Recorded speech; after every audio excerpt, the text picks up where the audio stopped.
दोस्तों आप देख सकते हैं पूरे परिवार में कोहराम मच गई है। बता दें कि ये जो घटना है बहुत ही दर्दनाक घटना है जो आप देख सकते हैं। देख सकते हैं अभी जो है सो ये डेड बॉडी पहुंची है और उसके बाद आप देख सकते हैं परिवार में किस प्रकार की कोहराम मची हुई है। ये जो घटना है बहुत ही हृदय विदारक घटना है, मधुबनी को हिला देने वाली घटना है। देखिए ये महाराजगंज में एक 15 से 16 साल का लड़का है जिसकी दर्दनाक जो है हत्या हुई है, जिसके कारण आप देख सकते हैं पूरे परिवार में कोहराम मची हुई है। कैका और पोखरौनी के बीच में एक छोटा सा नहर है, उसी नहर में जो है उनका डेड बॉडी मिलता है। बता दें कि उनका जो डेड बॉडी मिला है वो डेड बॉडी में सिर्फ और सिर्फ जंघिया लगा हुआ है, बाद बाकी कपड़ा जो है सो उनके बॉडी से निकला हुआ है। क्या मांग करते हैं? मेरा भाई को इंसाफ मिले, उसको कितना 2 साल जेल हो। मेरा भाई को गोद-गोद के पानी में मारा गया है, गोद-गोद के पानी में।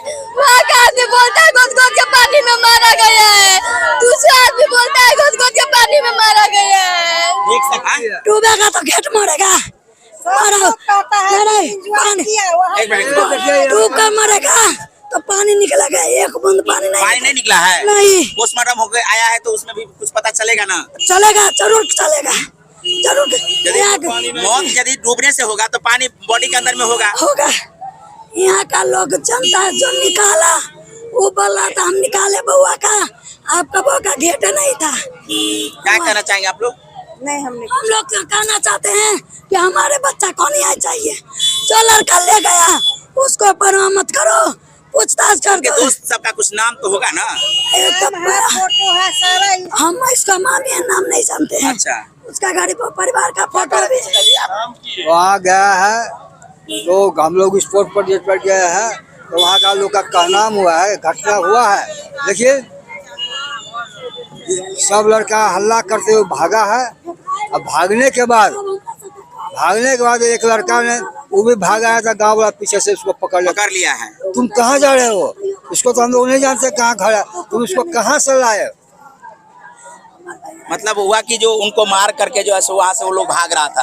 उस समय ग्रामीण जो है वहाँ के लोग जो है पकड़ के रखे थे, नहर के नजदीक ले आया था। अच्छा, तो आप देख सकते हैं दोस्तों काफी जो है यहाँ कोहराम मची हुई है। देख सकते हैं पूरे परिवार जो है तो गमों में डूबा हुआ है। लाश अभी पहुंची है। आप देख सकते हैं पूरे परिवार में इस प्रकार की कोहराम मची हुई है। घर का जो कपड़ा रखा हुआ है वो कपड़ा जो है सो लेकर के जा रहा है।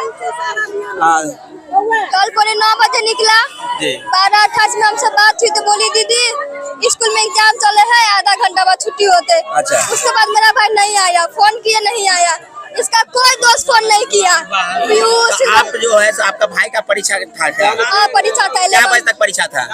10 से 12:30। 10 से 12:30 के बीच में जो परीक्षा समाप्त हो गया उसके बाद आप लोग फोन लगाएगी? हाँ लगाए। कितने देर के बाद लगाए? वही 10-15 मिनट के बाद। हाँ, तो फोन नहीं उठाया? फोन नहीं उठाया।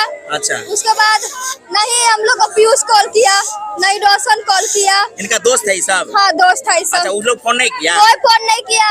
अच्छा। पीयूष, रोशन, नितेश, सुरेश कोई फोन नहीं किया, रवि कोई फोन नहीं किया। हम खुद फोन किए तो बोलता है कि मैं दीदी धीरज हॉस्पिटल में है, जल्दी आ जाइए, पानी में डूब गए